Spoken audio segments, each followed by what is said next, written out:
Hi hello welcome to zoster media. ఈ real Dhurandhar కన్నీటి కథ గురించి తెలుసా?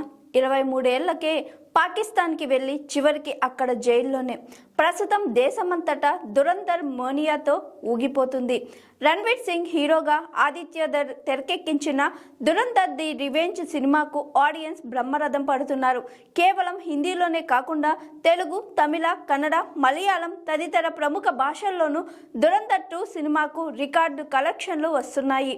మార్చి 19న విడుదలైన ఈ సినిమా కేవలం 4 రోజుల్లోనే 750 కోట్లకు పైగా కలెక్షన్లు సాధించింది. ఈ నేపథ్యంలో రియల్ దురంధర్గా రవీంద్ర కౌశిక్ పేరు సోషల్ మీడియాలో బాగా వైరల్ అవుతుంది. పాక్ ఆర్మీలో మేజర్ స్థాయికి ఎదిగిన ఆయన మాజీ ప్రధాని ఇందిరాగాంధీతో బ్లాక్ టైగర్ అనే బిరుదు పొందాడు. మరి ఈ రవీంద్ర కౌశిక్ ఎవరు, ఆయన ప్రయాణం ఏంటి తదితర విషయాలను తెలుసుకుందాం. రాజస్థాన్లోని శ్రీగంగానగర్లో రవీంద్ర కౌశిక్ జన్మించారు. ఇతని ధైర్యం, తెగింపు చూసి రీసెర్చ్ అండ్ అనాలిసిస్ వింగ్ అతనికి ఢిల్లీలో 2 సంవత్సరాల పాటు కఠిన శిక్షణ ఇచ్చింది. దీని తరువాత అతను నబీ అహ్మద్ షకీర్ పేరుతో 1975లో సరిహద్దు దాటి పాక్లోకి ప్రవేశించారు. అప్పటికి ఆయన వయసు కేవలం 23 ఏళ్లు మాత్రమే. కరాచీ విశ్వవిద్యాలయంలో న్యాయశాస్త్రంలో డిగ్రీ సంపాదించిన రవీంద్ర కౌశిక్ ఆ తరువాత పాకిస్తాన్ సైన్యంలో చేరారు. తన టాలెంట్తో ఏకంగా మేజర్ హోదాను పొందారు. 1979 నుంచి 1983 మధ్య దాదాపు 4 ఏళ్ల పాటు కౌశిక్ పాక్ ఆర్మీకి సంబంధించిన సీక్రెట్స్ భారతదేశానికి పంపాడు. పంజాబ్లోని సైనిక కదలికలు, కహుటాలోని పాకిస్తాన్ అణు కర్మాగారం గురించి కీలకమైన వివరాలను భారతదేశానికి చేరవేశాడు. ఇదే క్రమంలో అమానత్ అనే పాకిస్తానీ మహిళను పెళ్లి చేసుకున్నారు. వీరికి ఓ బిడ్డ కూడా పుట్టింది.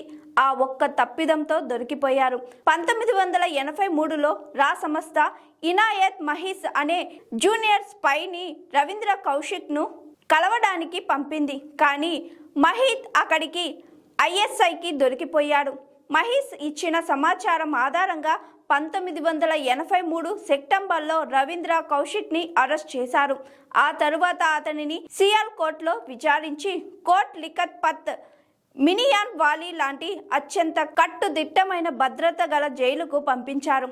1985లో పాకిస్తానీ సైనిక న్యాయస్థానం రవీంద్రకు మరణశిక్ష విధించింది. కానీ ఆ తర్వాత దానిని యావజ్జీవ కారాగార శిక్షగా మార్చారు.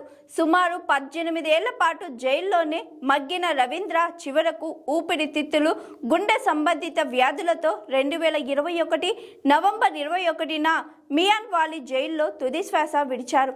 ఆయన చివరి గుర్తులు కూడా ఎవరు గుర్తించలేని విధంగా జైలు వెనుక ఖననం చేశారు. చూశారుగా, సినిమా కథకు ఏమాత్రం తగ్గని జీవితం రవీంద్ర కౌశిక్ది.